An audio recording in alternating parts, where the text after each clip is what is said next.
So we'll look at referencing today. Referencing is actually part of a full dissertation. It's not different. But why are we treating it differently? That shows us that it's a very key area in dissertation or project work. If you get your reference wrong, everything is in error. Elsewhere abroad, if your referencing is very bad, they can withdraw you from the school. It will be deemed as crime. Yes. So yesterday when we go to referencing, I had to tell them that no, we'll do it very well today. Right. So we'll come to referencing in about 30 minutes or 1 hour time. But let me go over what we did yesterday. And I've posted the PPT to referencing on the page. I don't know whether it has come. Okay, so I've already shared the dissertation PPT on the page. So you can just open it, then we can all move on. But so you can open the act of creative writing. I think that's how I've saved it. The act of creative writing. Open that one and let's start with that one. The interesting thing of it is that before you can do any type of writing, whether book, dissertation, statement of purpose, CV,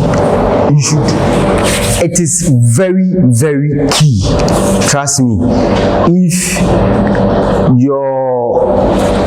your creative skills in writing is very poor, then I don't know what else you do when it comes to any of the writings, dissertation, CV writing, statement of purpose and all that. So I want us to start with that one for the benefit of those of us who were not here yesterday. So the very first one that we are looking at is start with a spark. Start with a spark. Start with a spark. And I'm saying that under spark with a spark, we are saying that you should always find an inspiration to write. You should also find a dream to write. Most importantly, you should also look into yourself, that is your memory, to also write.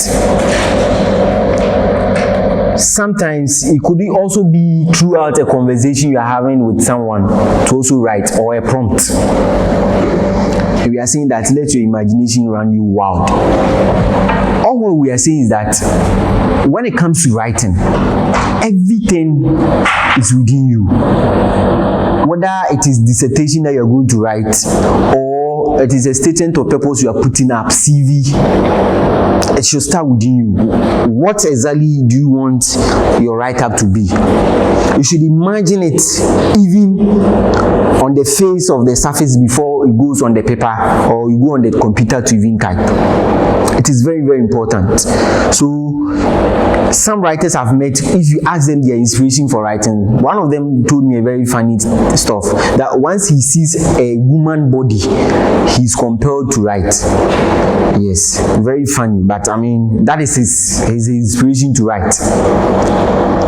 Right? Some people also feel or have some inspiration in the fact, like somebody like Tara Perry, his inspiration is in seeing a black race in the US.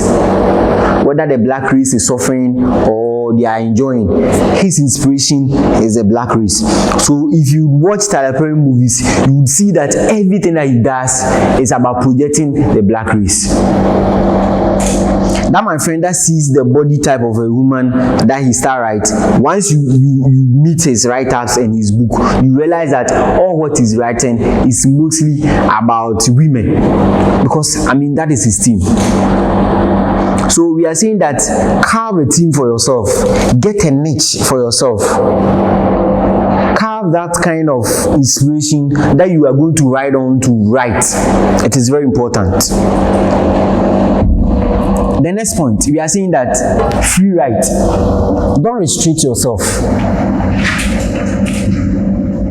When you are writing, because it is coming from your imagination, it is coming from your head, you might be tempted to do some errors. In doing those errors, you're able to write them more. Don't stop yourself from writing. And don't consider those grammar error and those errors that you are getting on the paper. Forget about that. Keep on writing. Keep on putting up your ideas. Keep on writing. Once you are done, you would have time to edit, or you even have someone who can edit everything for you. Studies have proven that if you start writing and in your head you want to check for errors, what happens is that your brain stops thinking and you lose a lot of imagination.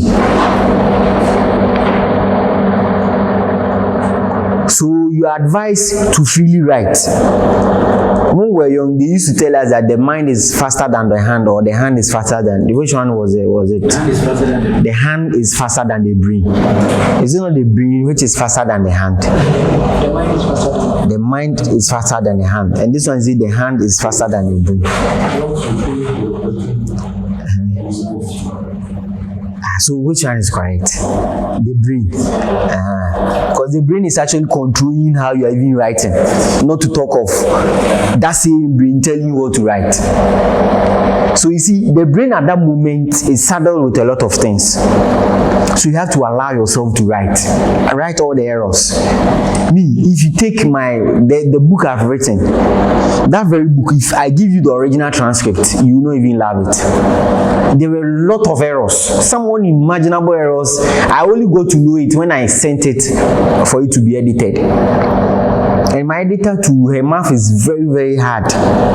One smallish girl like that, you know her, Akwasi Boakye. Yeah, it's right now that Akwasi has given birth that her mouth has come down. Akwasi can insult you anyhow because you're editing my work. She will just insult you. Because she doesn't understand why you need to make some errors. No, who are Akwasi? You are making some. You are spelling a word off, then you spell it OT or OD. It's because at that time when I was writing, I just allowed myself to write. And when I was done, I gave it to her to edit it. You get it? So allow your, because if you, that moment you pause that you are going to correct errors, that very moment your brain will cease, and that will be it. You will not be able to create what you need. And it happens in dissertation writing as well. So don't think it's only in stories. When we get to dissertation writing, you will understand why I say it happens there. At least Kelvin and David, you know what I'm talking about. The next point, you are saying that use sensory details. Incorporate sensory details like sight, sound, smell, taste, texture to bring out your writing to life. Let me give you 2 examples. Then you tell me which of them you would love to see, or that those 2 created some sort of imagery in your head that made it so life.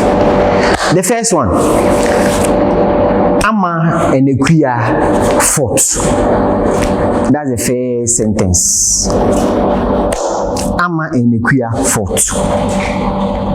That's the first sentence. The next sentence, Ama fought Akwasi and went ahead and told Akwasi that, no, let me start it this way. There was a row, or there was a fight between Ama and Akwasi. They started by throwing blows. By the time they realized people had separated them, yet their hearts were still up. For that matter, they kept on insulting themselves.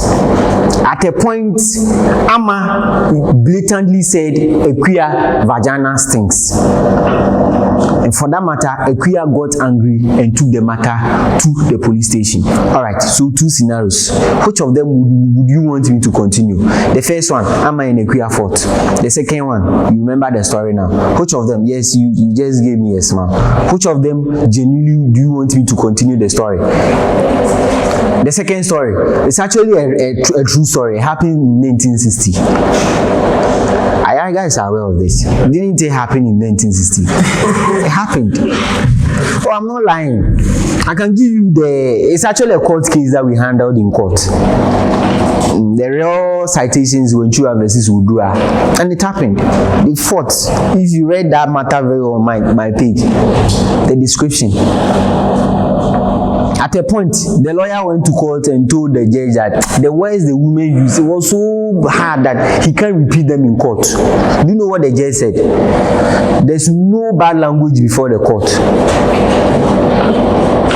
And that gave leeway to lawyers to now use words anyhow. That's why lawyers, they can blatantly insult you and they will be fine. The inspiration came from that case. Let's come back. So which of these two stories has life in it? Yes. Tell me. The second one. The first one, doesn't it have life? It's very short, so you can't really imagine through it. And what made them fight? But the second one, you see, and we are saying that when you are creating, that is how you need to create. Yesterday I read to them a statement of purpose, an old one, which they used to write years back, and a current one that I've prepared. And most of them were marveled with the current one that I've prepared, because there were a lot of creativity in it. I'll try and read it out to us again. And if you are the school registrar or the administrator, you tell me which of them you are going to admit as a student to come into your school. So it's very important. Don't leave small petty things out. Yesterday I told them that you need to keep or pay attention to serious details, critical details. The very minute thing that you think, oh, this one I need to ignore, that one is the most important of them all. The difference between a bad case and a bad lawyer, or let me say a bad lawyer and a good lawyer handling a bad case, is that the very first lawyer, what he does is that he pays attention to details. Yes. So you might hear that, this one, we all know that this person committed a crime. Which of the crimes in recent times have we heard? But you, let's say somebody has killed somebody, we all know that this one there, the person did it. The whole Ghana, everybody knows. By the time I realize they've released the person. You said? The last police issue. The police guy. Oh yeah, that lady. Have they released that police guy? It's like on and off. Perhaps the guy has gotten a certain serious lawyer who is working on the case. So if you hear the guy is out, don't be shocked. Are we not all aware? Is that not what you are all told? We will tell you that the only person who is liable is the person the court has said that the person is liable to a crime. So yes, you've heard, but it doesn't mean the person is a criminal. You get it? So me and you don't have the authority to pronounce the person guilty. It's only the court that has it. And the only difference between a bad lawyer who cannot defend that matter is that very lawyer pays attention to serious details. So you can't defend that guy? Oh, me. I thought that lawyer who's paying attention to my details cannot defend that guy. The one who doesn't pay attention to details will lose that case. But those who pay attention to serious details, they win all their cases. You get it? So you think there are no defenses for killing people? Okay, so there are some ways and means of fishing out those things, and in fishing those things out, you need to put much details into that work you are doing. It's the same thing that happens in writing. If your writing is not so detailed, you will not get the results that you are looking for. Your dissertation that you want to write, if it's not so detailed and it is at the master's level, your supervisors will play with you. They'll just juggle you like that. We'll tell you to go, come back, go, because they've seen that what you've done is not detailed. It's very shallow. One guy, you know Palance. Good. He's doing his master's at Uniba. So he did his research. He sent the thing. The internal assessor said, oh, it's okay. He now sent it to the external assessor. The external assessor brought it, the comments. The man has written that this work is scanty. What's the meaning of scanty? Very small. We are talking about over 60 pages work here. As still have the image here. I can refer. He said it's scanty. So Palance called me and was like, okay, you send me the work, let me look at it. And he sent me the work, and apparently there are some portions which are indeed scanty. He just glossed over it like that. So I just told him that this point there is very scanty. Do you know what that guy told me? He told me that he's a grandfather. So perhaps it was done at the thing at master's level. No, they will not mind you. You need to be detailed. Though there are some parts you don't need to be detailed, we'll get there though. But there are some parts you really need to be detailed. That chapter 4 that I was talking to you about yesterday, if you are not so detailed about it, they will weigh you down. So in being detailed, you need to bring out the sound, the smell, the taste, the texture, and everything in it. The next one, play with the language. Those who've done literature in the past, you know what we call metaphor, similes, alliteration, and all that. Your work shouldn't be just your like that. There should be metaphors in there. There should be similes in there. There should be idioms in there. In writing your dissertation, you can quote. Somebody said that. Somebody said that. You quote. Especially those striking quotations, you can bring them in there. It's very important. Metaphor. You know metaphor. You know it. Give me an example of metaphor.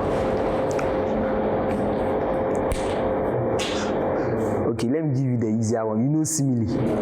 Good. So give me an example of simile. This one is easy. Like, it's okay, don't continue. No, but you are correct. The moment you say like is enough, right? So simile we say his head is like the camera. Good. That court case that I read to you right now, the metaphor in there is that your vagina stinks. Plain like that. But when it comes to simile, you are likening it to something else, or you are comparing to something. So if like the lady has said your vagina is like a smelling fish, then that one is simile. We are on the same page. I've just remembered your literature class a little bit. Alright, so those quotations, those metaphors, those simile, yes, repetition, alliteration, oxymoron, try and use them. One young man, he's a musician who uses those things very well. I can notify somebody like Blacko, Kofi Kenyatta, or Chiame Kwame. These guys, they use these things very well. So I'm not so surprised that their music is doing well on the market. Even it can take years and their music is still doing very well. You get it? Yes. So try and juggle with that. In your dissertation writing, try and do those ones as well. It will help. Take a risk. Don't be afraid to try new things and step out of your comfort zone.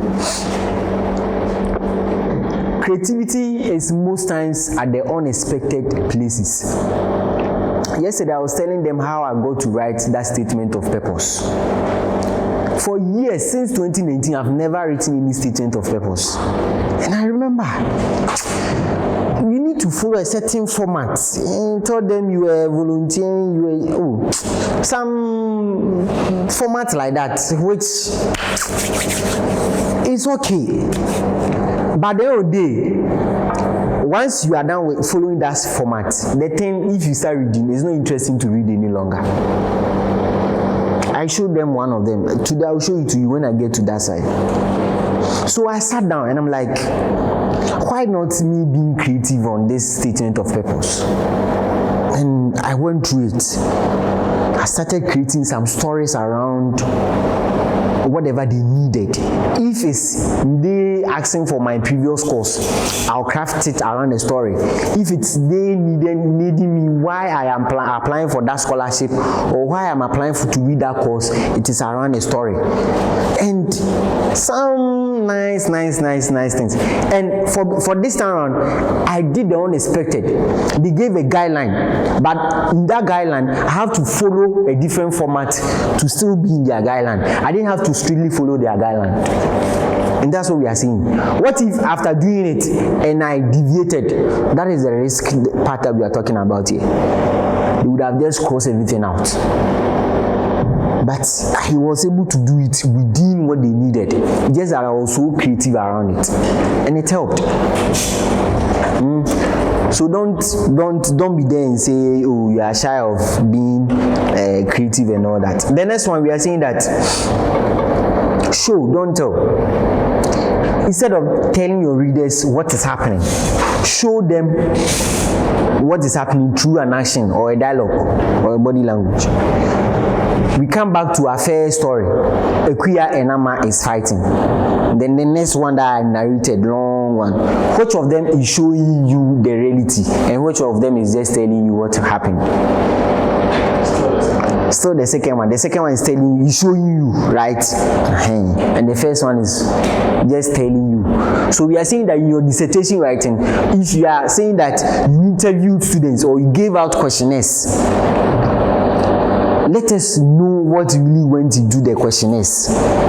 Don't just say you just gave out the questionnaires like that, or you just did the interview like that. Go into details. Show, oh, this student at a point said this. Even in your point of doing the questionnaire, you saw that there was a student with a special need, like those who are persons with special disability. You saw some of them and you got interested in them. So for them, you had to treat them in a separate way so that they could answer the questionnaire. I mean, something really creative, something so realistic that if the lecturer is reading, the lecturer will really believe you. You understand it? Yes, don't just do anything anyhow. One lady called Dufie brought me her work, and the research was centering around Ashanti school for the deaf. Right? So imagine writing a dissertation for the deaf, and everything that you are writing, it looks as if it's for those people who are not deaf. Your lecture will just cross everything out. Right? So let's take note of all these things. Let's take note of all these things. And we are saying that after you've done that free writing and you've been able to create, do all those errors, we are saying that revise and with a fresh eye, take a break, then come back, start writing and start correcting and start publishing what you've done. Very, very important. So that's what I do most times. Before I now call Akwasi and tell her, I've sent you this in your mail, go and edit it for me. Myself personally, I sit down and I do all the editing before finally I let her come in. So it's very important. The next one, we are saying that embrace imperfection. Remember that creativity is a process. It is okay if your first draft is not perfect. Just have fun and enjoy the journey. When we were all starting how to write, it wasn't as nice as it is today. My father those days will cross or work out, use red pen, cross it out and tell you to write everything again. And it was so bad. After I write an essay, I submit it to him. He will use red pen and rewrite everything again. When you pick your book, then you cry. You are like, this thing, is it really worth it or is not worth it? It's the same thing happening to us with our lectures, the dissertations and the statement of purpose and CVs that we've been writing. Sometimes they would be like, this thing, the kind of comments they would give will give you the notion that, like, do you really matter? You'll be so sad. Some ladies even cry when they call you on phone. They will cry like, this is what the lecturer has done. So I can't do. I'm not ready to do this thing any longer. Just help me. It's okay. Do it and do it and do it over and over again. Over time, you'll be fine. Don't just say I'm giving up and that is it. Do it and do it and do it. You'll be fine with time. Alright, so that is it with the creative writing. Is there any question before we move on to dissertation? Real quick.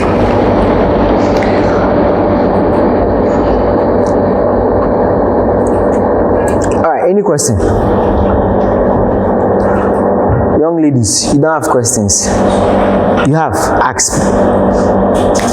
My question is, when you were starting, you were saying, when I'm writing, whatever comes to mind, you should write. Yes. And you shouldn't stop. Yes. Continue writing. Yes. So I was asking, when you are coming to an end, you think that you should get to break and refresh. So I was asking myself, is it not going to take time for you to go back and read all the things, the first things you have read?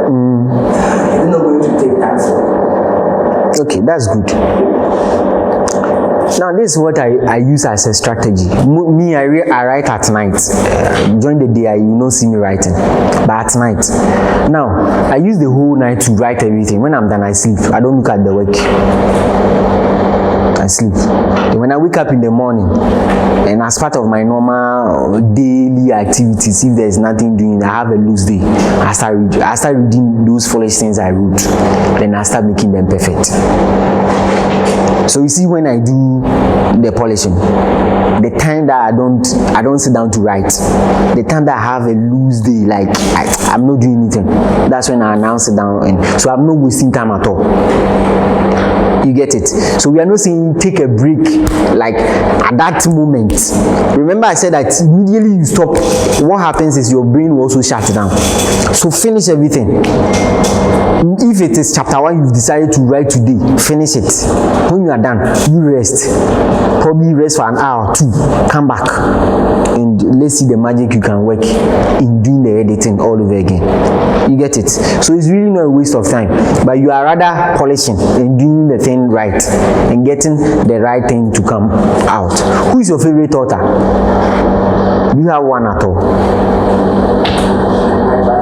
Your pastor, he writes very good. Why do you think your pastor's work is so unique and is very, very nice? And if today he release another book you are ready to buy?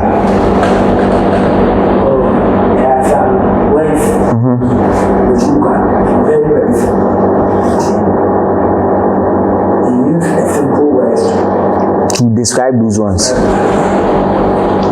And trust me, when he's writing, like right from the start, those words doesn't come.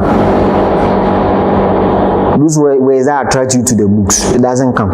It is when he starts to edit them. He'll be like, no, this word, let me replace it with this word. This word, let me replace it with this word. You know those synonyms and antonyms and those things. You will now be using it. Because at that moment, you are sound. You will now behave like, oh, somebody has brought a new word to you for you to edit. You get it? And you end up doing a very perfect work. You get it? Good. Any other question? Yes. Does everyone qualify to be a writer? Why not? Why not? I'm not a talented writer, but here am I today. Among my siblings, I was the most bad when it comes to writing. Those who know my siblings know this thing. I don't really talk about my siblings that much, but they are there. One of them is doing PhD here on KNUST campus. So if the guy is already doing PhD, you should know who I'm talking about. One sharp brain like that. When we used to write our essays and submit to our father, for him, he has less errors. Less errors. You get it? There's another one who is already, he was supposed to go to the medical school. He said he will not do medicine, he will do IT. Sharp brain. The guy goes to school and he comes out. Once the term ends, he's already watching television. When the reports come in, some of us are shivering. For him, he's rested. Because you see, he did BC, it was A throughout. So he got his first choice with ease, like with no pressure. You get it?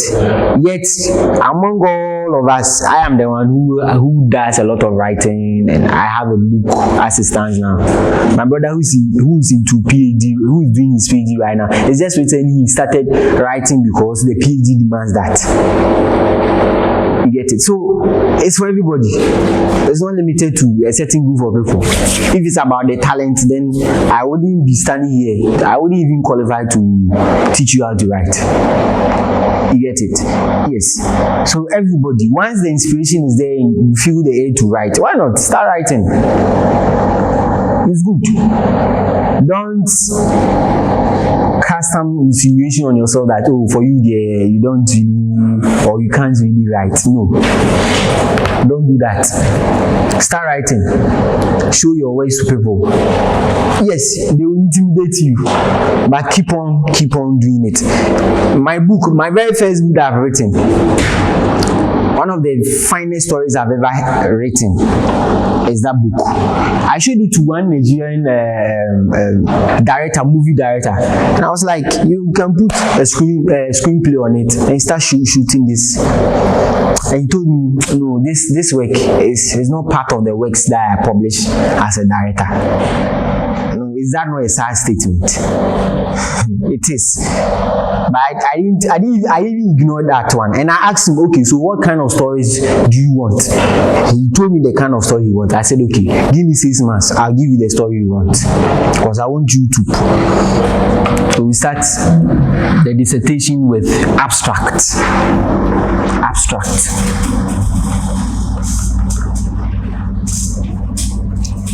I remember when I was done with law school, we used to write what we call long essays. In law school, you don't write the dissertation, you write the long essay.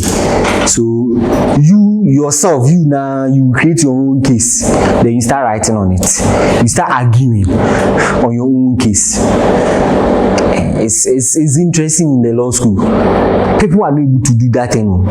It's not easy.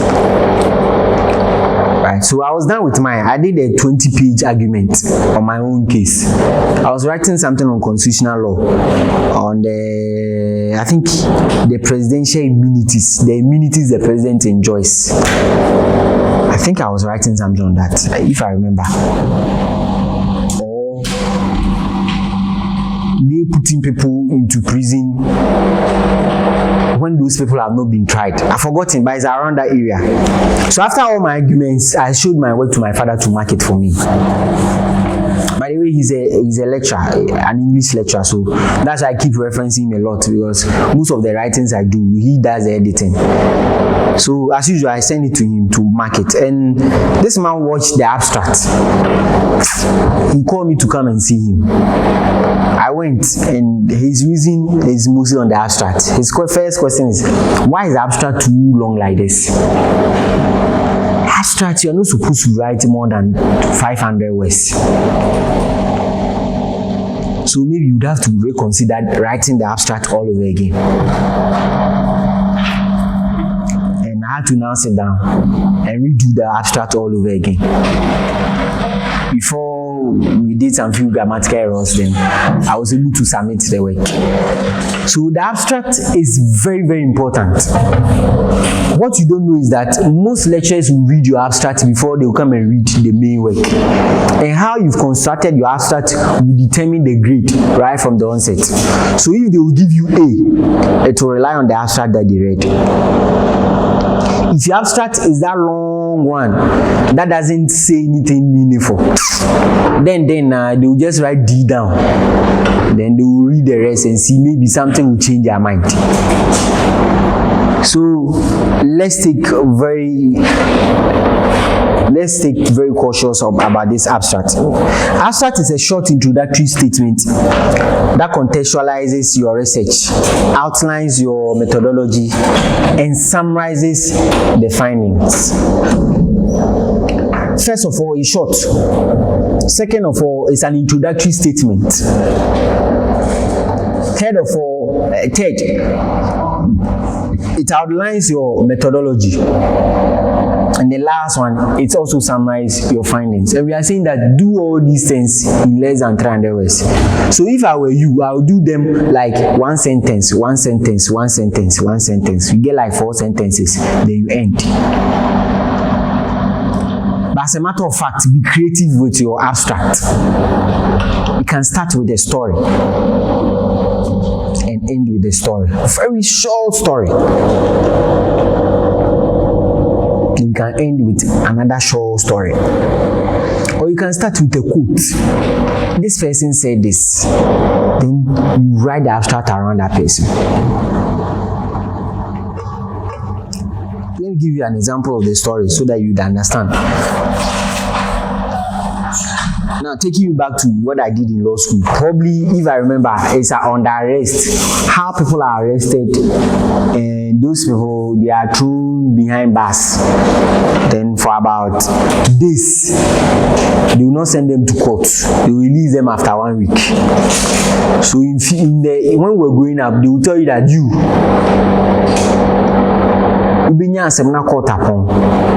what they meant technically is that they would intentionally arrest you on a certain day that the court is not setting, so that you can be at the police cells for a very long time. Most times they do it on Fridays. Fridays around 2. Then they'll come and cause your arrest. So you'll be in the cells on Friday, you'll be in the cells Saturday, Sunday too, you'll be in cells. It's not 3 days already. Then Monday, you'll be there. They will go and check if the court is empty to receive your case. If that day the court is not ready to receive your case, then that means you'll be there till Tuesday. Then probably the court will come in. If on Tuesday they are not able to grant you a bail, you spend Tuesday there.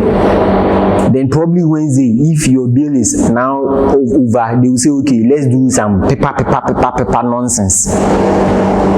Then that one to take time. That means you spend Wednesday night there. It's not Thursday that they might release you. It's not 1 week that you spent in the police custody. 1 full week.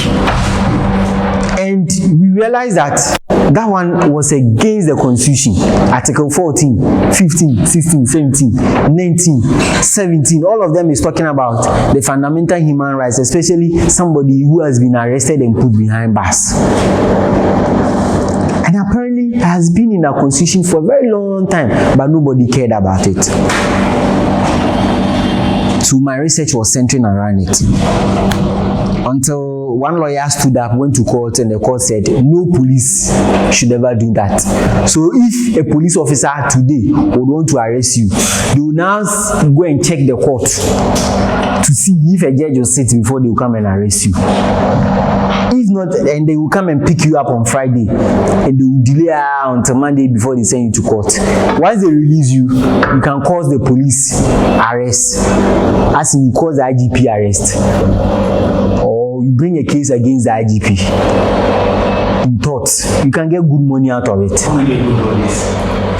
It's only today that I get to know of it. So after 24 hours, 48 hours actually. So after 48 hours, if you are still there, you call it under thought, malicious arrest. So you can sue the IGP for that. What about his? Who? There was some issue with the warrants. Yeah, they will send everything to the IGP. So he will bring his lawyers to court.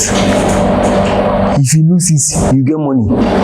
That one, they will not arrest, they will not put the IGP to jail, because they will rather give you money compensation. There's one lawyer called Francis Sosu. He's nothing Medina MP also. It was one of those cases that he did that made him famous. Apparently, the guy has been thrown to jail. Everybody has forgotten him. There's no trial. Nobody has done him any trial. The guy has been in jail for more than 2 years. No trial. No court has heard his matter. Susu got to know of it. Quickly arranged, sent the guy to court. They sued the IGP. And at that time, they got, I think, 1.6 billion or so. Yes. Yeah, Marshall. At that time, I'm talking about 2018 or 2019. It was even today, is it not good money? Not to talk of that time. That 1.8 billion, if I give it to you right now, will your life not change? You forget about certain things and your life will be in a certain order all over. And you see, this money is charged on the consolidated fund. So that same day, they give you the money. It's not like go and come. You see the IGP. And the IGP is a government appointee. So they will charge it on the consolidated fund. That is what government is. Yes. So won that case for him. So you see, you can cite a story like this story that I cited, and it's a true story. And you can even give reference to that. We have a way that legally we do our reference, and the lecturer can go and check that case, and it is there. Then you now come back because of this story. My study is premised, or my long essay is premised on this very story. And for that matter, there will be good findings, and some of the findings that we realized after the study was that the police must be called to sit up on their work and duty, and they must not sleep on their work by arresting people and putting them behind bars.